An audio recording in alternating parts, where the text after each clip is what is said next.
નવરાત્રિની વ્યવસ્થામાં રાજકોટ શહેરમાં આ વખતે તમામ આયોજકે ફાયર એનઓસી માટે ગુજરાત ફાયર સેફ્ટી કોર્પમાં ઓનલાઈન અપ્લાય થઈ એનઓસી મેળવવાનું રહેશે.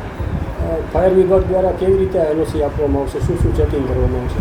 કોઈપણ આયોજકો દ્વારા ગુજરાત સેફ્ટી ફાયર કોર્પમાં ઓનલાઈન અપ્લાય થયેલ હશે તેમને ત્યાં જે તે લગત ઓફિસરનું સ્થળ નિરીક્ષણ કરાવી બધાય ફાયર ઇક્વિપમેન્ટ વ્યવસ્થિત તેમજ એન્ટ્રી એક્ઝિટ બધું વ્યવસ્થિત જણાશે તો એ લોકોને ફાયર એનઓસી ઇસ્યુ કરવામાં આવશે.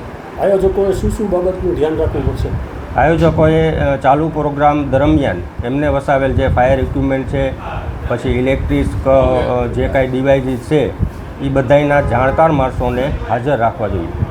ખાસ કરીને જે પાણીની ડોલ સહિતની શું શું વ્યવસ્થા રાખવાની છે? પાણીમાં 200 લીટરના પાણીના બેરલ છે, એ સિવાય ફાયર એક્સટિંગ્યુશર છે, રેતીની બકેટ છે, આ બધી વસ્તુ ત્યાં રાખવાની થશે. કોઈ પણ દુર્ઘટના સમયે સ્ટાફ કેવી રીતે પહોંચશે? કોઈ તૈનાત રહેશે સ્ટાફ ખાસ પ્રકારનો કે શું કરશે? કોઈપણ જગ્યાએ ચાલુ પ્રોગ્રામ દરમિયાન જે ત્યાં એનઓસીના રૂલ્સ મુજબ જે ઇક્વિપમેન્ટ રાખેલા છે એના જાણકાર માણસોને આયોજકોએ હાજર રાખવાના થશે.